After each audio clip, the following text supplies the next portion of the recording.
So back to our posture, riding horse. So just register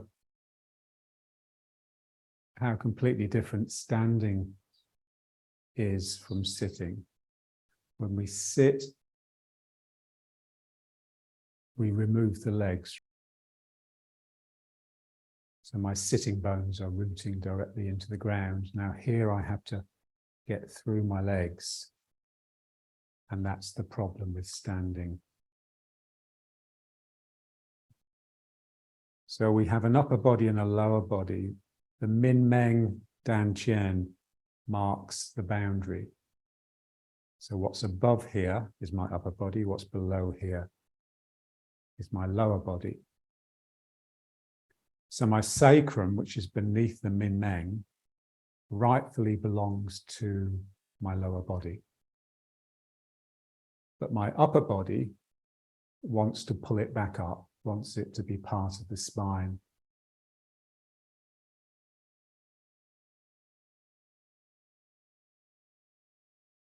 So that the spine can be used as something that's bringing energy up into the head.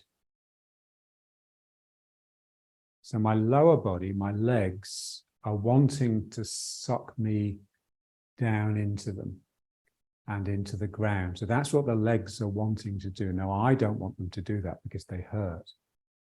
So what I want, my sense of self, that's all developed here. So that wants to pull the sacrum out of the legs and then just get the legs just moving it around like two slaves. So my ego doesn't want me to have a root, because if I have a root, then the earth is just sucking my energy all the time. The earth is making demands. I mean, it's also giving you energy, but it's also drawing you down all the time. The energy that's tending to be thrust up here by my bum sticking out and my tense lower back gets drawn down. If you're sinking properly, if you're rooted properly, then this is where the mind wants to be. It can't get up to here. Obviously, something is here. There's a brightness. But it's not a calculating cogitation. Just an awareness, just a consciousness.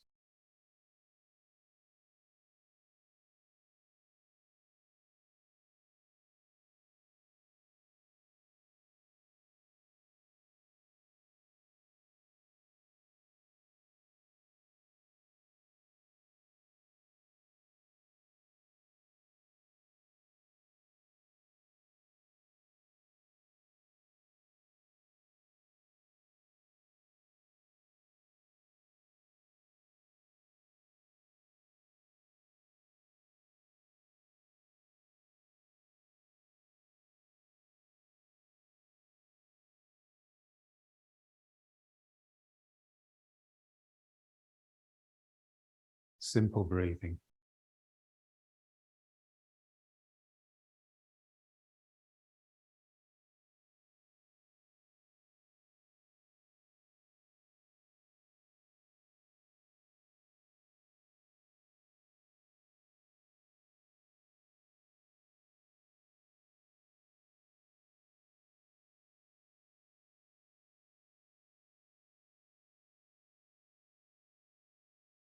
So when you watch people do this, this phase here makes this part of their body double over, but it also pulls their sacrum out of their legs like this.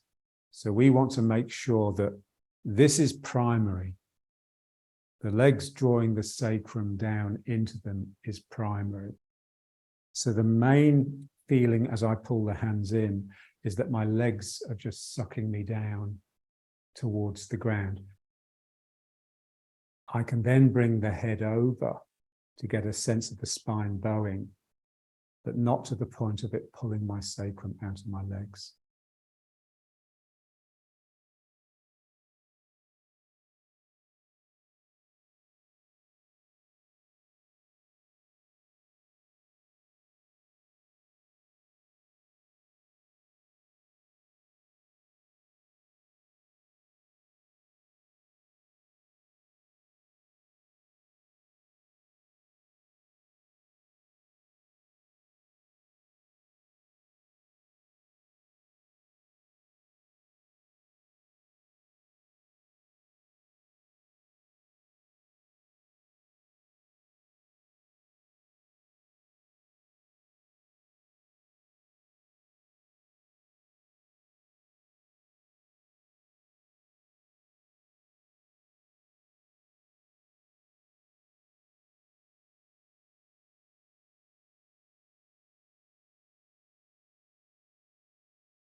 And now let's just move from leg to leg.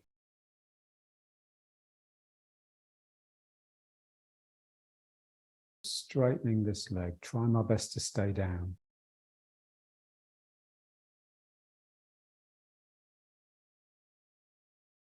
Feel the two ends of the leg, the foot, and then this hip bone coming into my sacrum.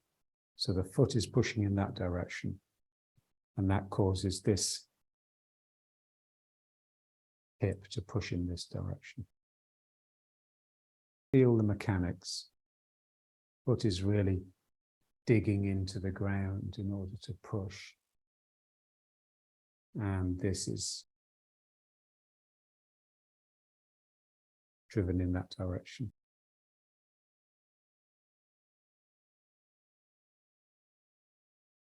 Feel the difficulty.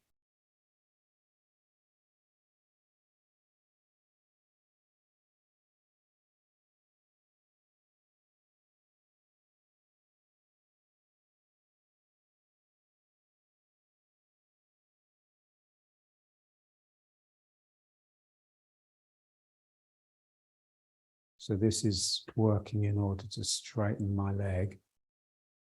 So there's a muscle contracting in order to straighten the leg, but I want to feel the leg as expanding. The distance between the ground and my hip is growing.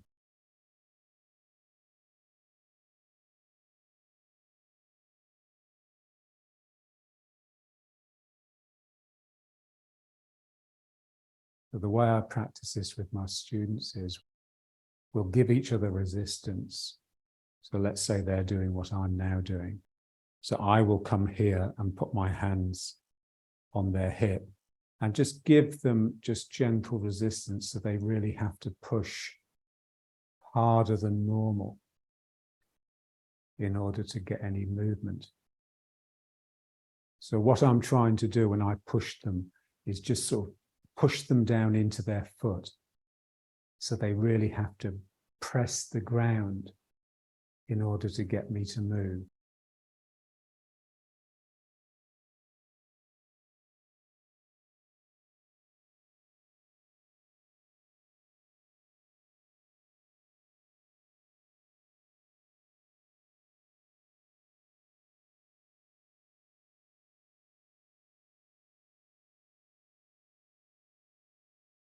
And if I can really use my push of their body to force a connection, to force a route to come into play for them, then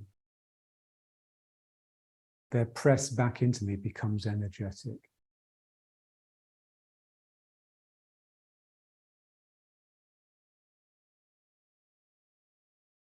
So here I'm pushing here. I just want to feel that flow from the ground that comes up and into the hand.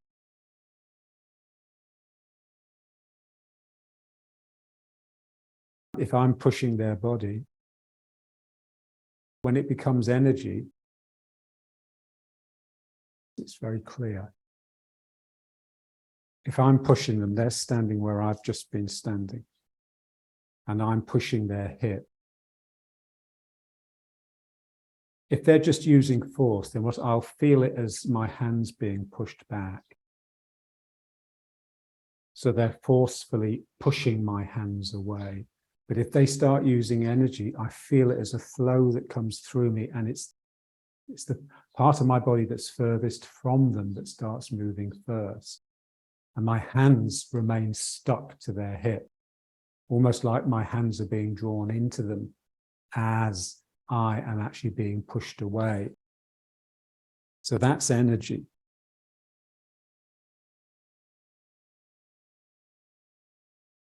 Just settle into this leg, and then I just squeeze.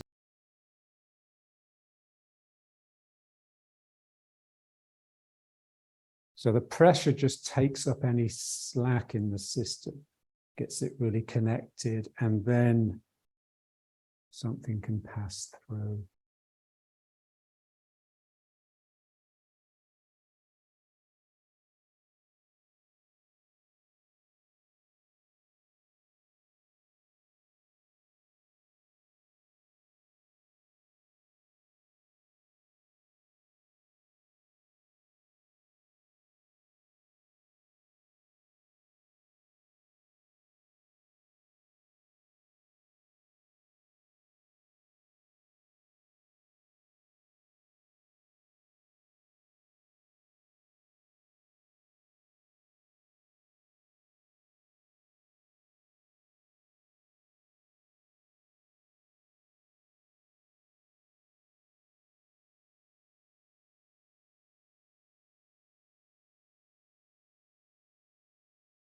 And now let's just try just a bit without the resistance.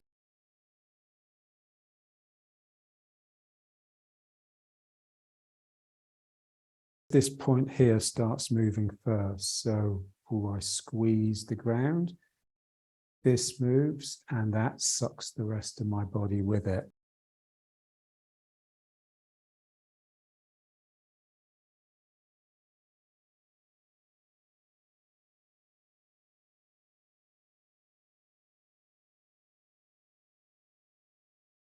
So all the time I have to maintain my sinking. Otherwise that push will just drive me upwards.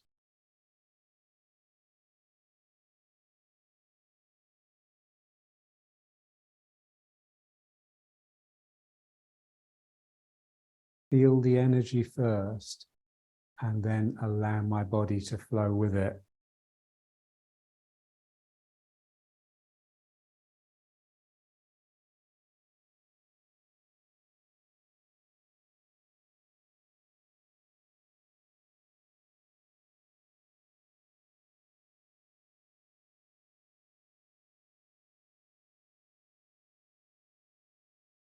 First, I have to really settle into the foot, and then I can pressure the ground to bring some energy up.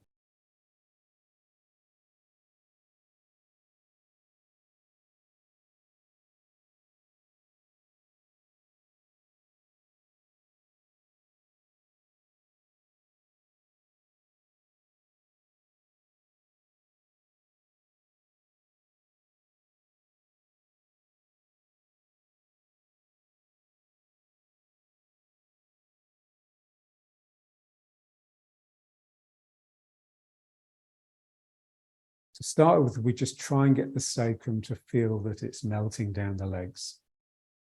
So the bottom of my sacrum, just before the tailbone, has to push forwards a little bit to get the plane of the sacrum vertical.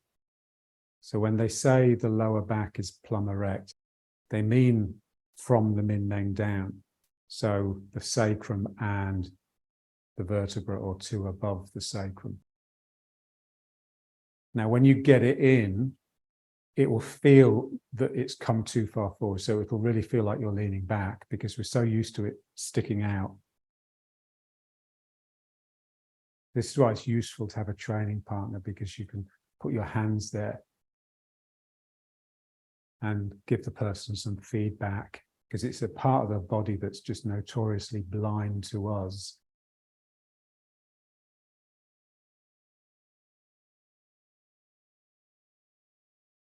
So to start with, I want the feeling that my sacrum is just splitting and driving down my legs. But then when the legs become well developed, I want the feeling that it's my legs that are sucking my sacrum down. So it's that the sacrum isn't having to forcefully drive through the legs. The legs are just sort of trying to just wriggle that sacrum down into the ground.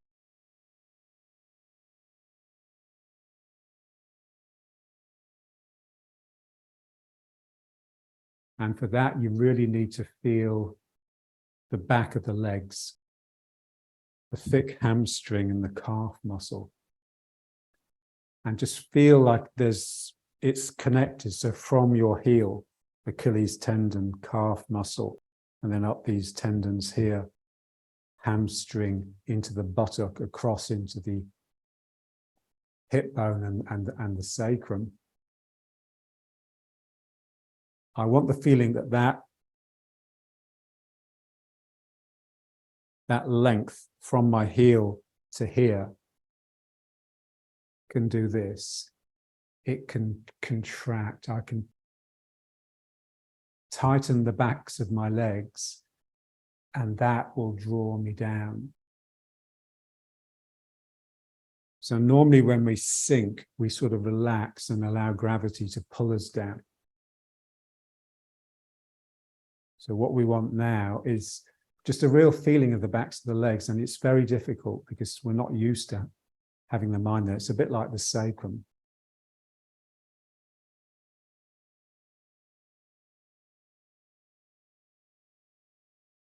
So let's just try contracting the muscle in the back of the leg. What we've just been doing is straightening the leg by using this muscle. So now I just want to contract that muscle in the back of the leg to draw me down into it. So just moving from side to side by bending the leg. So we do this so many times. We sort of bend the leg and do this, bend the leg and do this. But now I want to feel it as this complete muscle system from my sacroiliac all the way down to the heel, and just get that pulling to draw me down into it. So it's a different mind. It's a much more tough, bloody-minded mind. Really tightening the back of the leg.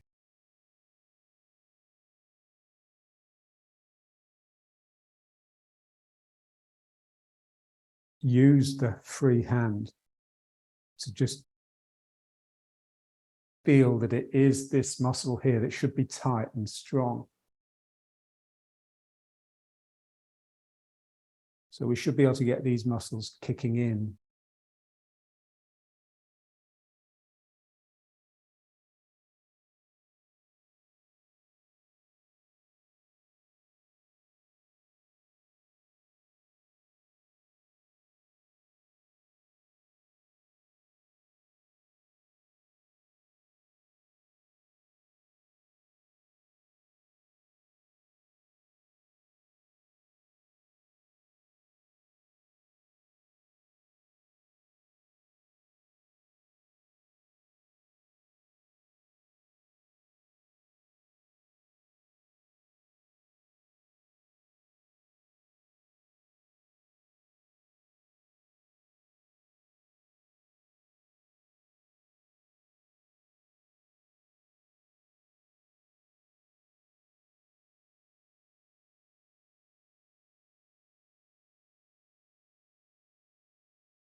I want to feel it in the glute, in the buttock, in the back of the leg here.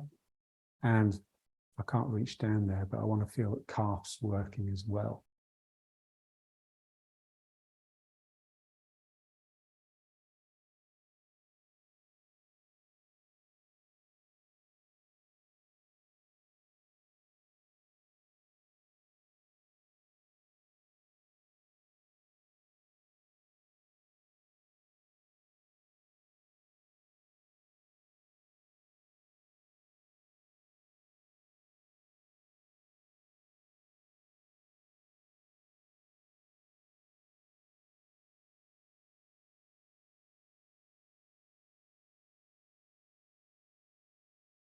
These are the muscles that will draw your sacrum down into the legs. It's not these. These will push your sacrum out of the legs. So I want to feel that from the ground, I'm sucking, like the tentacle that comes out of the side of the sacrum, I'm sucking it down the back of the legs.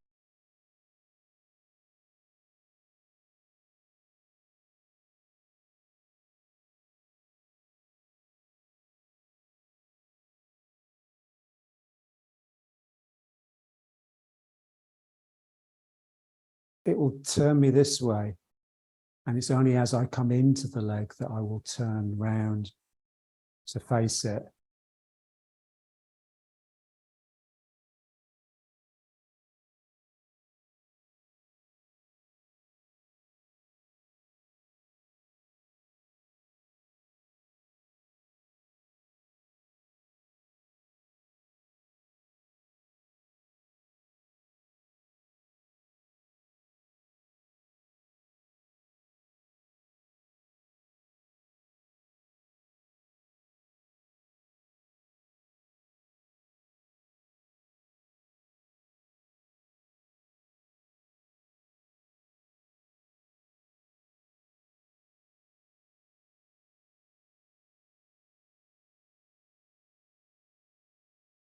You feel it all the way up here.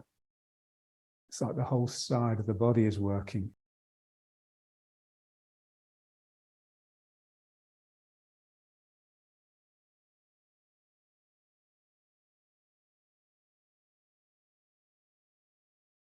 Both of those exercises are a lot of physical effort. But it's also not just exercising the muscles, but training the mind to use the muscles differently, to use the muscles energetically, rather than sort of ignorantly and forcefully. And for that, you just need to see the connected line between the ends. So I need to see the end from my foot all the way to here expanding when I push with the leg. And then I need to see from the foot to my sacrum here contracting when I'm pulling with the leg.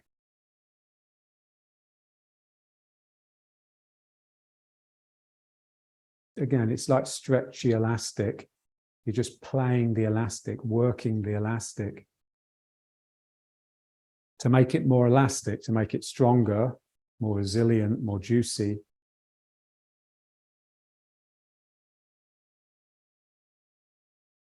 And so here, when we're in riding horse, it's very easy to feel these muscles because these muscles are holding me up. These muscles are having to fight gravity, so having to fight my own weight. Now, I want to also feel these muscles here, the back of the leg. So the glutes, the buttocks, and the hamstrings, almost as one muscle, sucking me down. So there's something there that's trying to just draw me down. Both sides of the legs are working, but very differently and with different qualities of mind.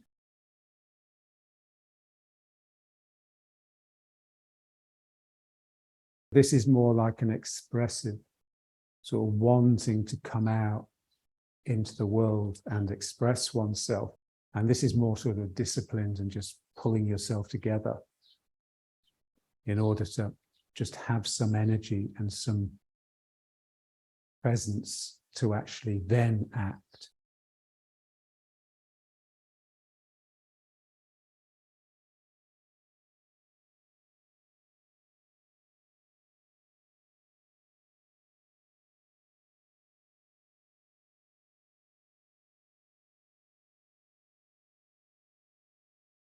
So let's try turning, but just turning from the one leg. What we want to appreciate is, or what we want to train for in Tai Chi, is a real heavy body. So a real sense of inertia of a body that has to be moved mindfully and carefully. But also a body that is incredibly willing to turn.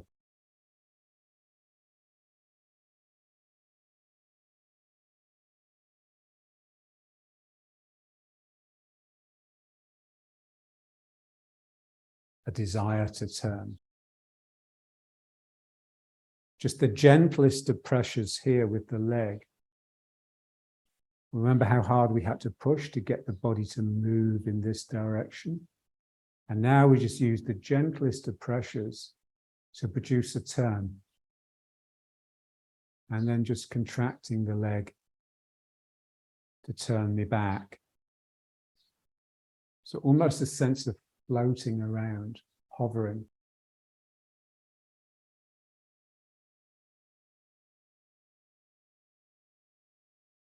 Feel the mood that's associated with turning. It's the opposite of the mood associated with moving. So if I want to move mindfully, I need to find a way of making it more difficult, really. Because when something is difficult, you're much more likely to have your mind with it on the job.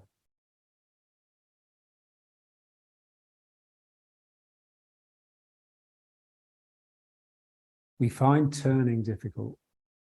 If you ask someone to move, then generally they'll just move in a straight line, forwards or backwards, but they'll be reluctant to turn. And it's because you're turning into something new all the time.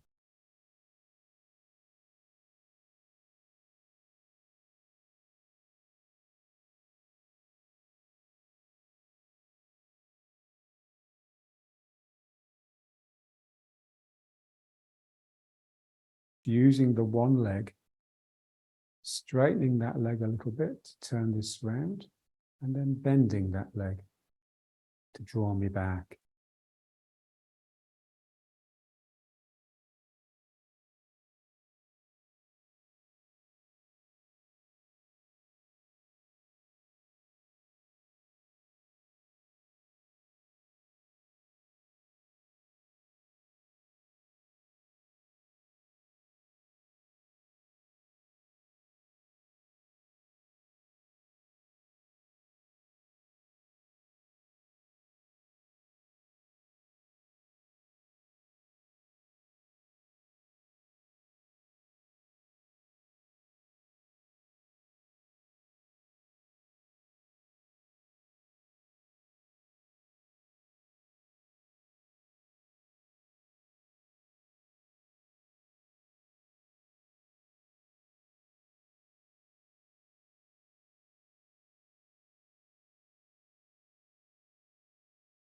And then this leg. So the leg is effectively breathing. This is like breathing out. And then this is breathing in.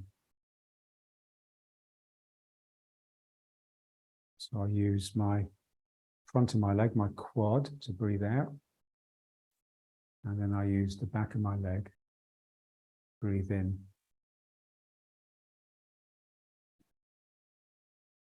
This is emptying.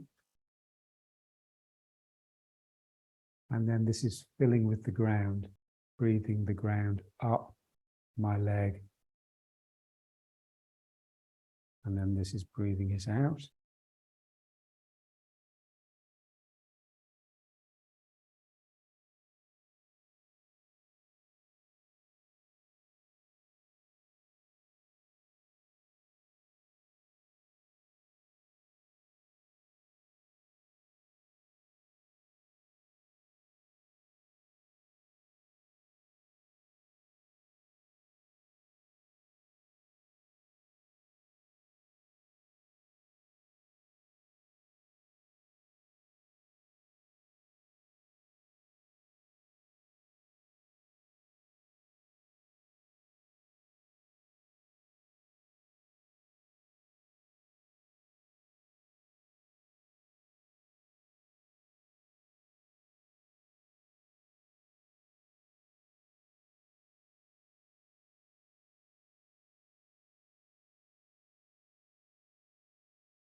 And then just both together. So one is emptying and one is filling. Feel them separate. They're not locked together. Both of them are having to really listen to each other to coordinate.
So the back of the leg starts contracting, the front of the leg has to expand.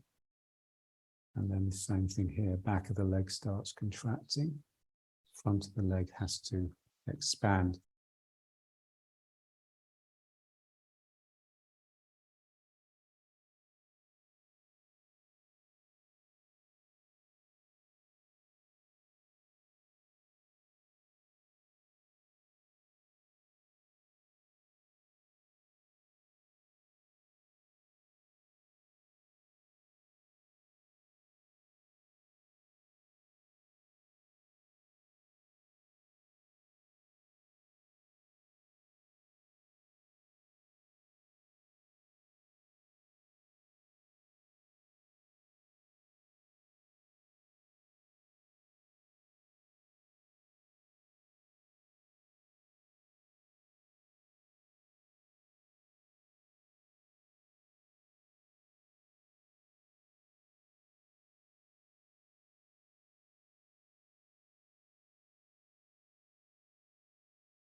Turning lightly and with just a little bit of speed.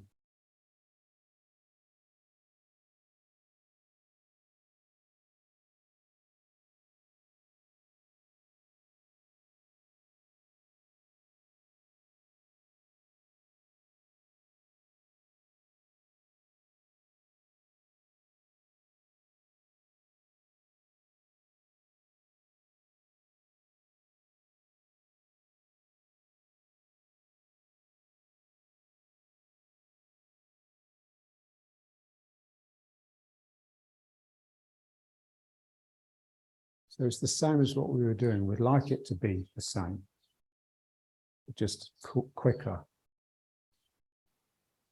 But we want the legs working in the same way. So front and the back of the leg, one contracting, the other one expanding. So this is my hamstring contracting. This is my hamstring expanding.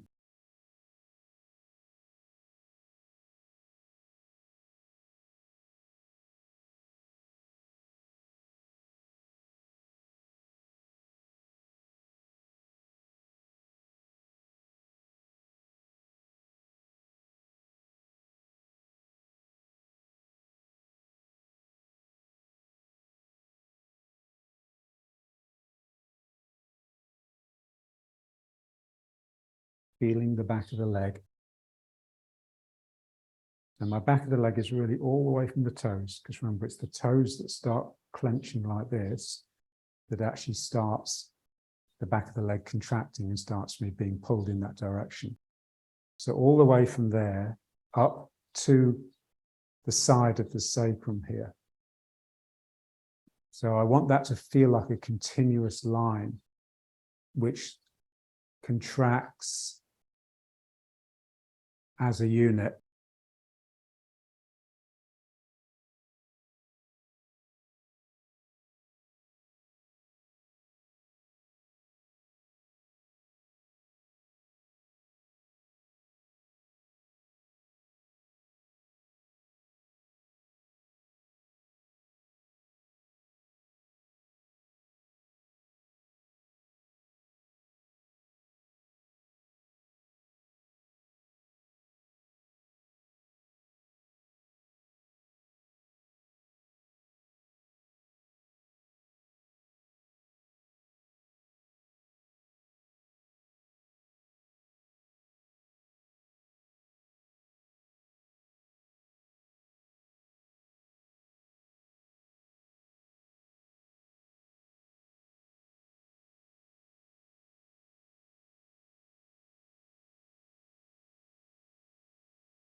to riding horse.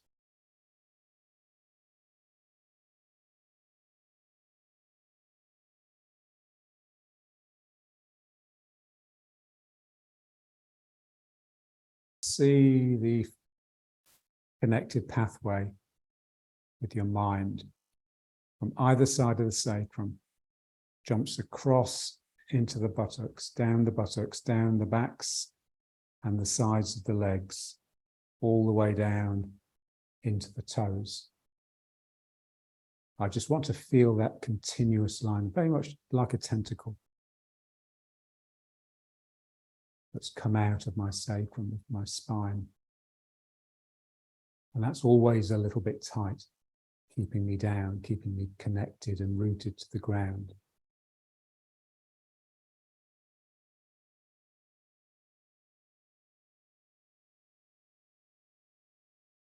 I want these muscles to be the ones that support me and hold me up, and it to be the backs of my legs that are responsible for moving me around.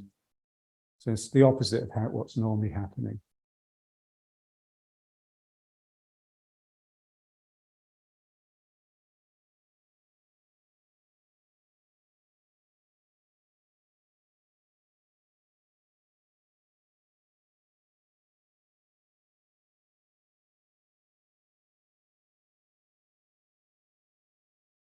Bring the feet up a bit.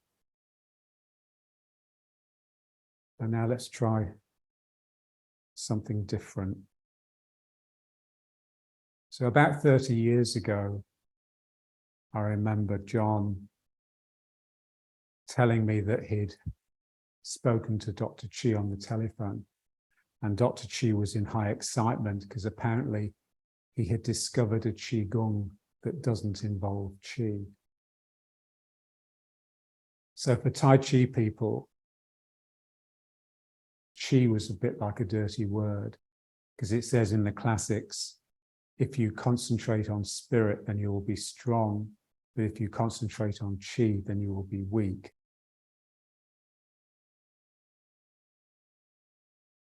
Dr. Chi had found a Qigong that instead of working on making the energy, the Qi, stronger and storing it, a bit like saving money, that's what makes Qi external, uninteresting in a way. What this Qigong did was it just worked on the energy centers to make them clearer and brighter and more open. And that's very much what we would like. I've adapted it because the way that John showed,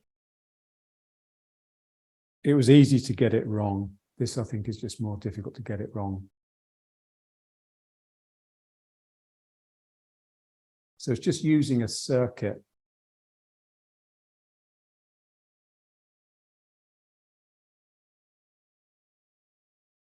Bringing energy in to a point and then letting it descend down through the body and then branching down the legs into the ground. So as the hands come down, they're close to the body. And as the hands come up, they're as far away from the body as possible. Now we just work now on the points. So first of all, let's just work on the obvious ones, and then we'll put in a few more. So let's work on the three centers. So this one here, the heart and the dantian. Imagine you're bringing energy into the forehead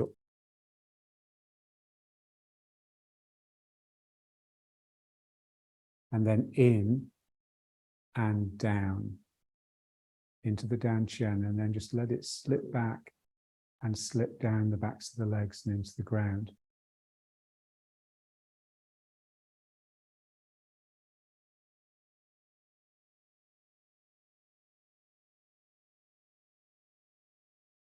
tip of the tongue on the roof of the mouth so that there's a pathway inside.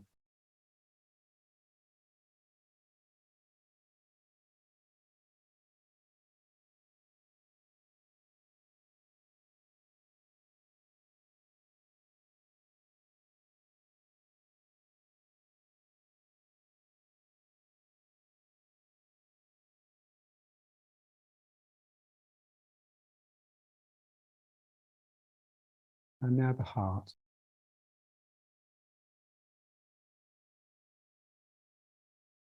The important thing is to feel it. Feel the emotions. Feel how each point feels quite different.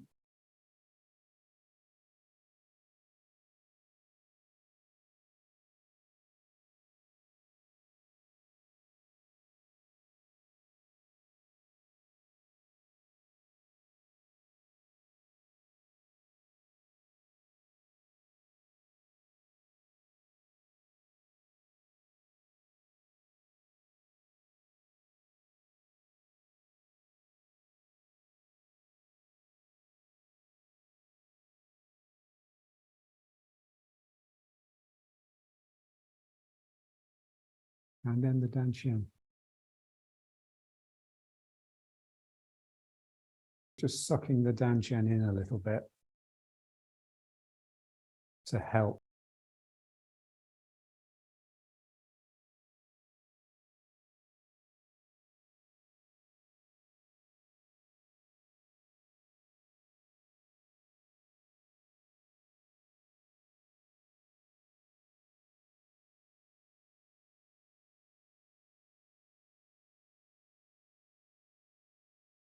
So that's the three obvious ones. Now let's just go through, add some more. Doing 3 circuits for each point. So let's start at the top and go down. This is how we did it with John. So the top point here.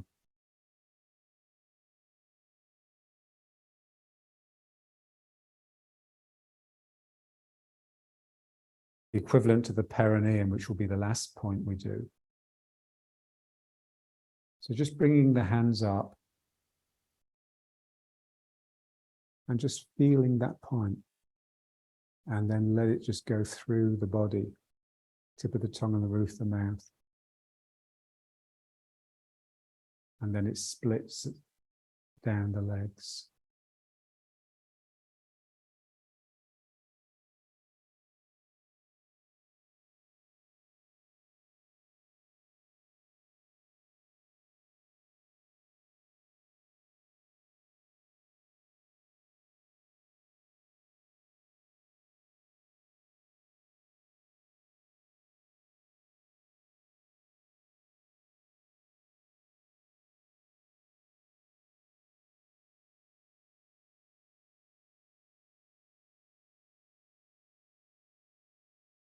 And then the next point, your hairline, if you can remember where that is.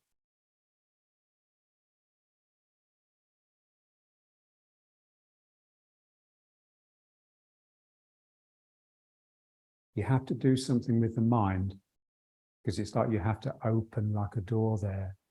All of these points, you have to open them with a little bit of enthusiasm for the energy to come in.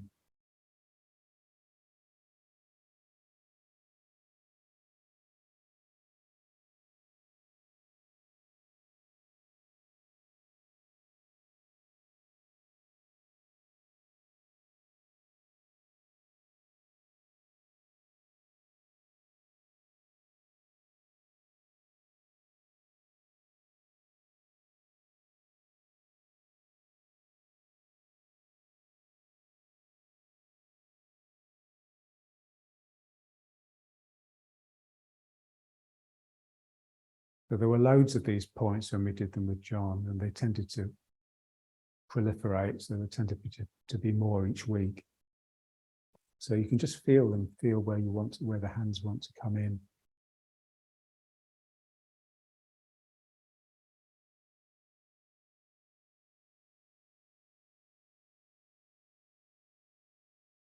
And then this part here in the nose, when someone breaks their nose where there's a bit of a lump.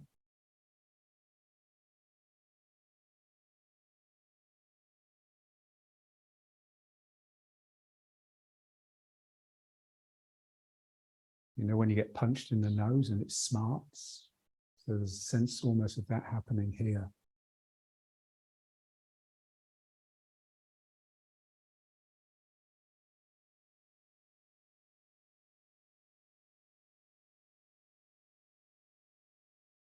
And now let's try the upper lip,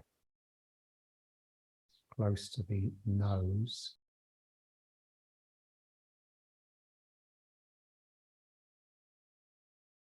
Tip of the tongue on the roof of the mouth.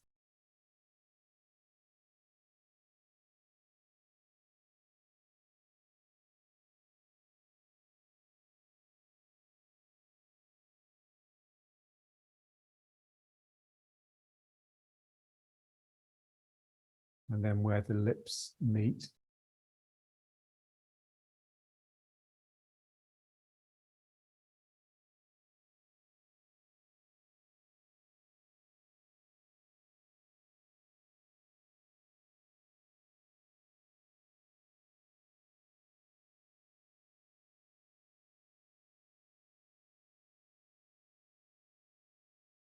And then the same point really, but with the mouth open. So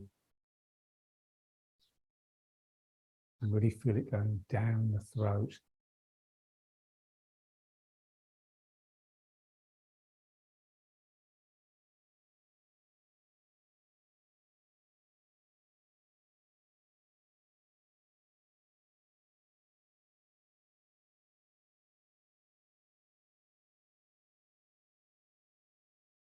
And then the chin here. So you can either be like the fold of the chin here or like the dimple.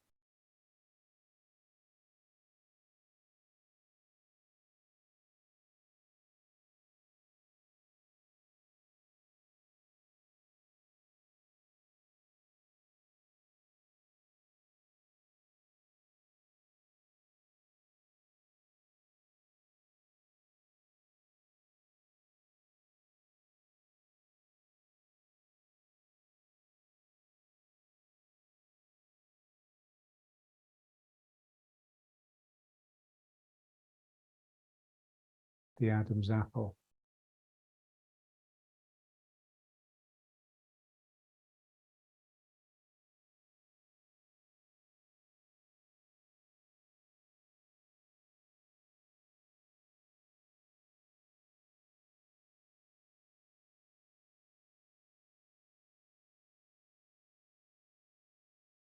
And then the soft bit here just above the sternum, the little hollow.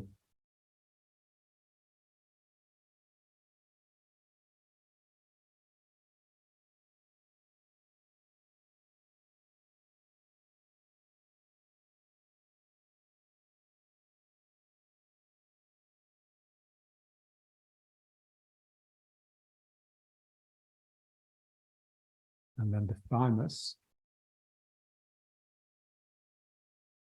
the top of the sternum that's a little bit proud, comes out a bit.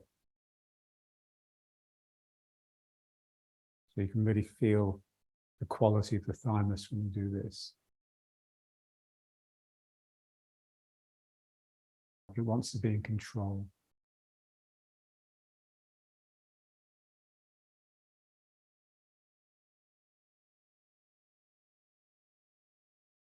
And then like the middle of the sternum. So you could call this the mid-heart.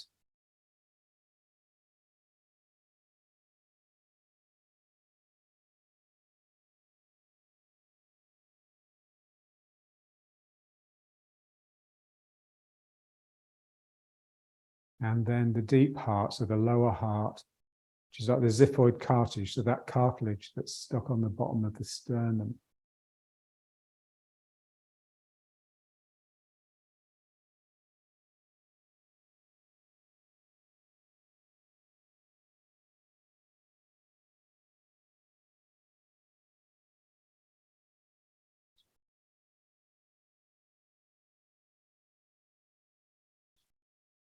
So there's a lovely book called The Memory Palace of Bones, which talks about the different bones in the body from like a spiritual angle, I suppose.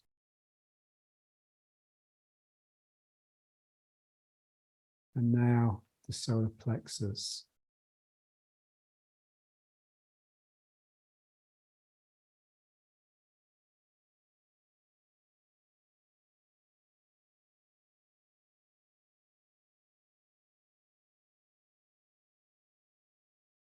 And then the navel.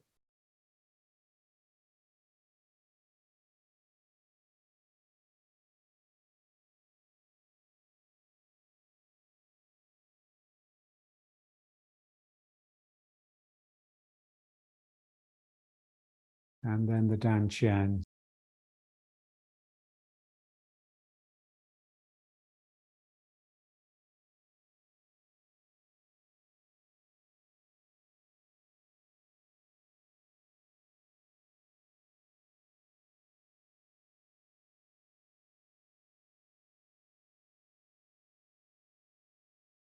Top of the pubic bone.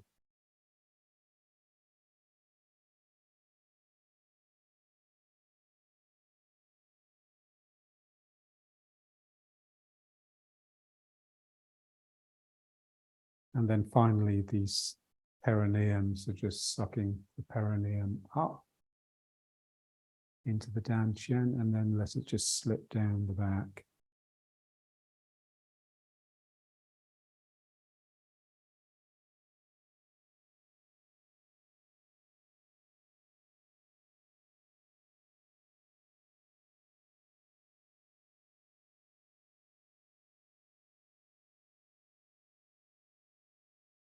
And then just feel that.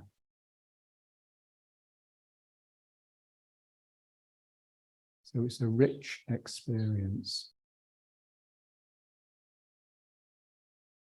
awake and charged.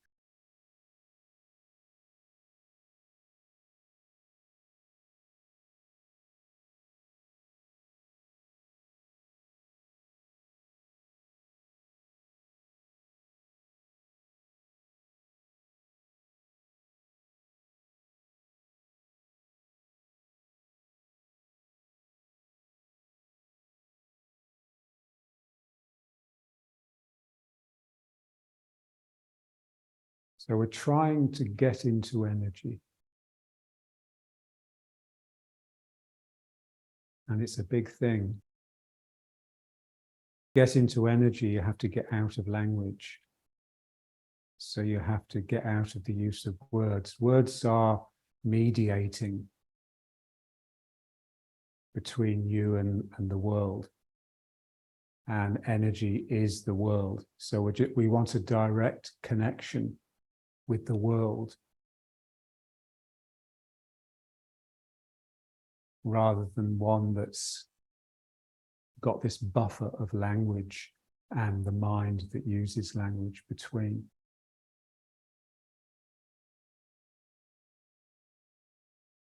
It's like when we're meditating, we're sitting there meditating.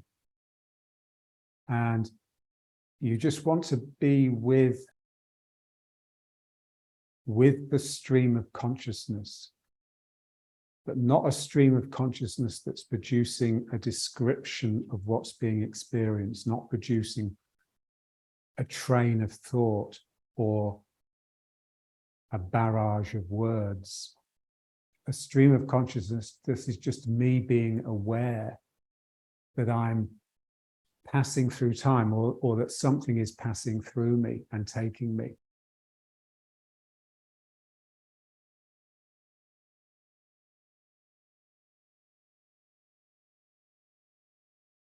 That's what we share with all living things.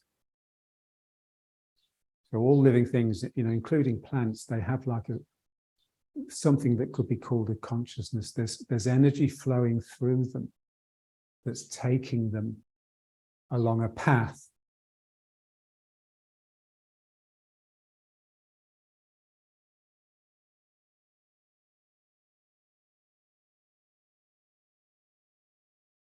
There's a beautiful phrase of Deleuze's. He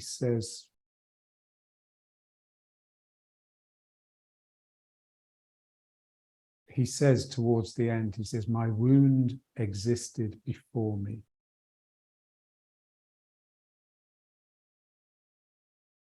Each of us is like a wound, a gash in the fabric of reality.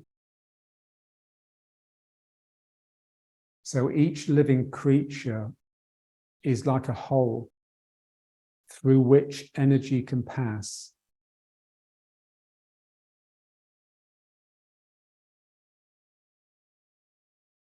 So we're experiencing a world that has certain dimensions. So there's always a sense that there's other dimensions that are just wanting to break through in both directions. And in a sense, a living creature is a conduit. It's just a channel between dimensions. I spend a lot of time sitting on benches because wherever I'm going, I like to get there early. So I sit on the bench and I just watch passers-by.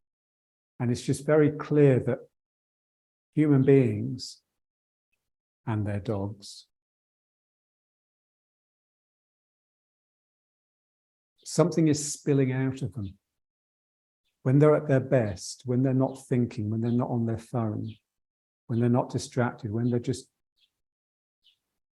being, then something is just pouring out of them, like an energy. And where's it coming from? It's like it's coming from some different realm, and they are just a hole that's a portal that's just allowing this energy to stream through. And you imagine there's energy going in the opposite direction as well, otherwise there'd be an imbalance. So this is the sense, and that's consciousness really. So it's very important that the consciousness is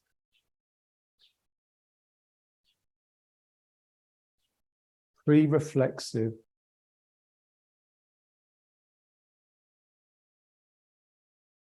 not referring back to itself all the time. It's without a self. There's no subject, there's no object. There's no tendency to just bring experience back and create an ego. And this is very difficult. The way you get into it is, this is something that John was just really adamant about. This is why he used to hate therapy. The whole idea that you go and visit someone and talk about things and come to an understanding that then helps. He says it's completely the wrong way of going about it. What you should do is find a teacher that can give you some techniques which, if you practice, will improve your energy. And then with that improved, better energy, your behavior will naturally change. It won't be a forced thing.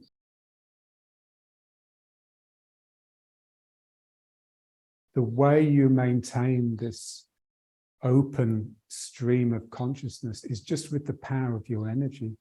It requires real disciplined work. The work to just open up and not waste not dwindle your energy doing other things.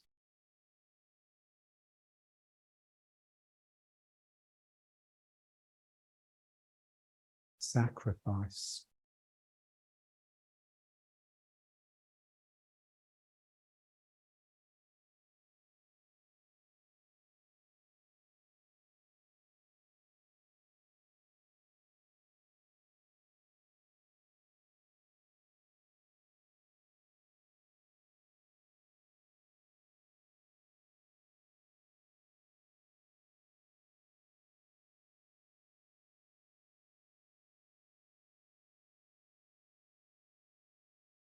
A real sense that you're bleeding. You are what's bleeding out of you. So you are the energy that's just coming through you from your root, from these different dimensions.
Let's just try just a little bit of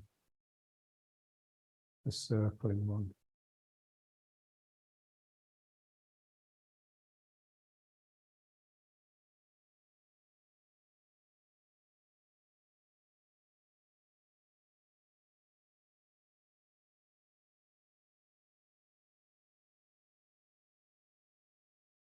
Yield and attack.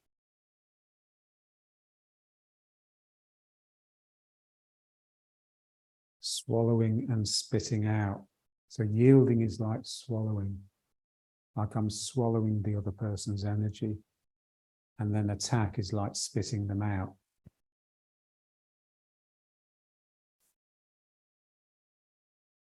So in the same way that the exercise we were just doing before, where I'm bringing the ground up into me, that's effectively yielding to the ground.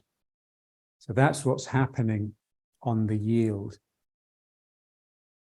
I'm yielding to the ground, so I'm filling with the ground. I want to yield to the other person as well. So I need to just hold back my body a little bit so that I can receive them, and then I can bring the ground up to join us. So there's always a sense inside you of holding back the body, letting the energy start moving and manifesting.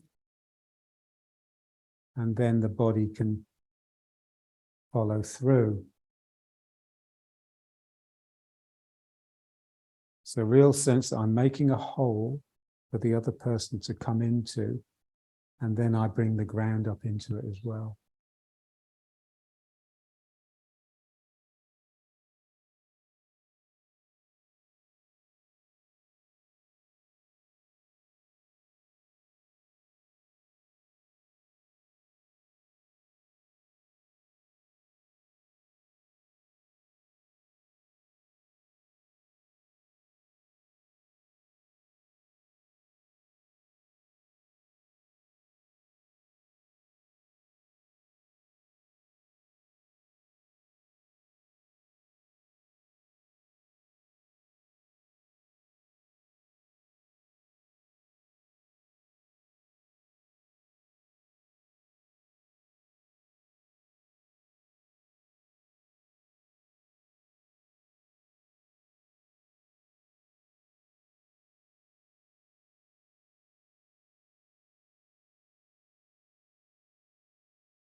A sense of lingering that's produced by just holding back a little bit.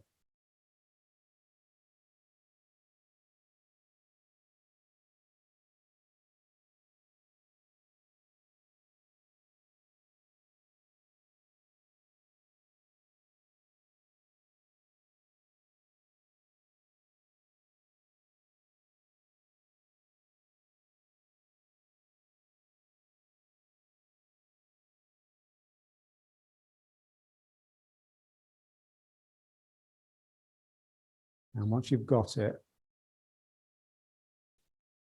just try and kick the hamstrings in. Bring that internal ruthless toughness that's associated with the backs of the legs, so that your sacrum is being drawn down into them.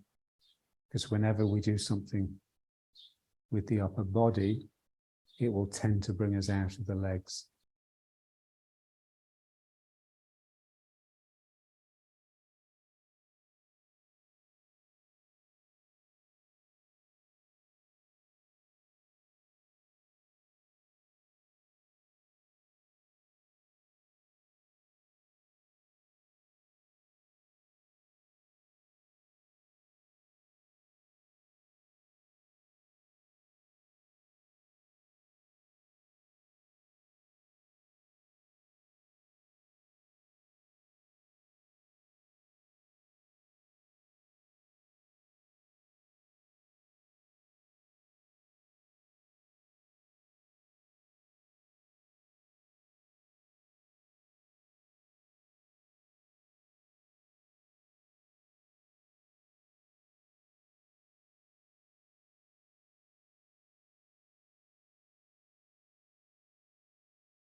backs of my legs are really pulling me down.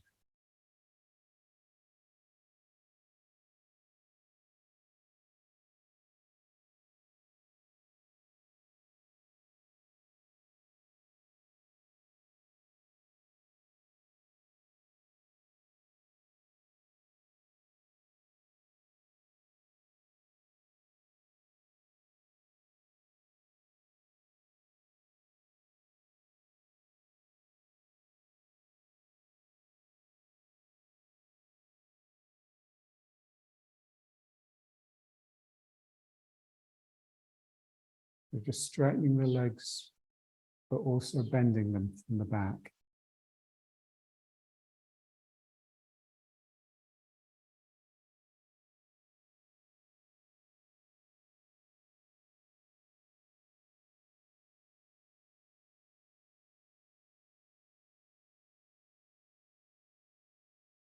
Feel the elastic connection from your sacrum down the back of the leg to the heel and the toes.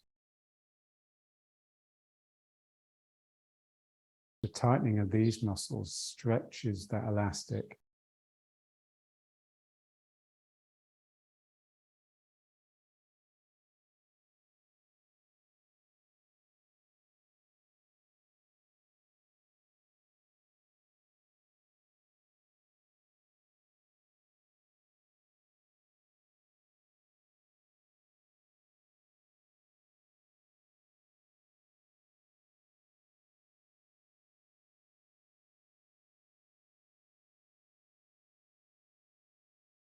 So in the classics, it says, step like a cat. So really, we should do everything like a cat. So standing like a cat. When we sit and meditate, we're sitting like a cat.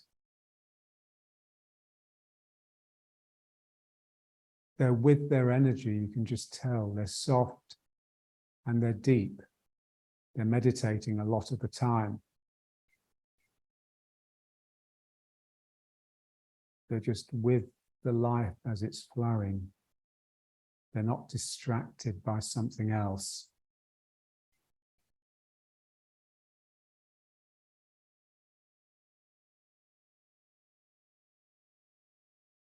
And when you see a cat moving, they're very rarely in a hurry.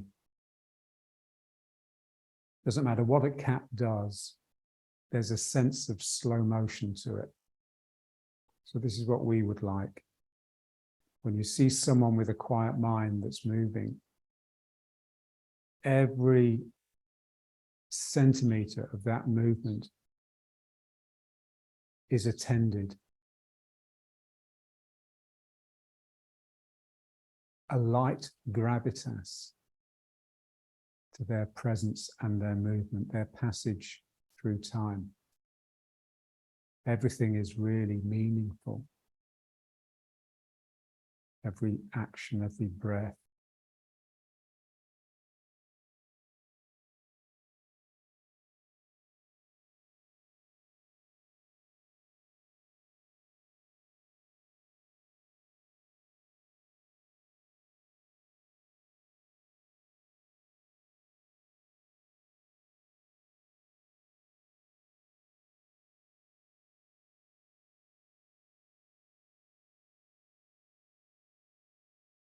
So everything you do is enjoyable. Everything you do is done with joy and brings joy. Why not? It's simply a matter of producing the correct mind.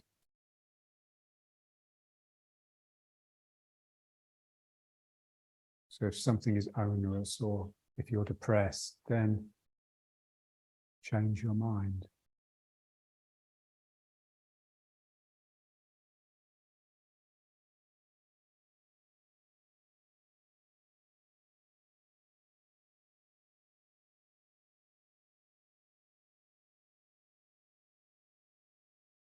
So I had a friend that had a meditation group, and they used to meditate for an hour. was quite a long time. And so there was a bell to start the meditation. And then 5 minutes before it ended, there was another bell. And then there was the final bell on the hour. And he said it was, you'd be sitting there, everything was hurting, your knees were hurting, your feet were cramping up, you're really uncomfortable, mind was agitated. He says, as soon as you heard that 5-minute bell towards the end, you thought, oh, only 5 minutes left. And you just relaxed into it. And that final 5 minutes was just bliss. And by the time the final bell went, you didn't want it to stop. So it's just all in the mind. The difficulties, just all in the mind, really, or largely.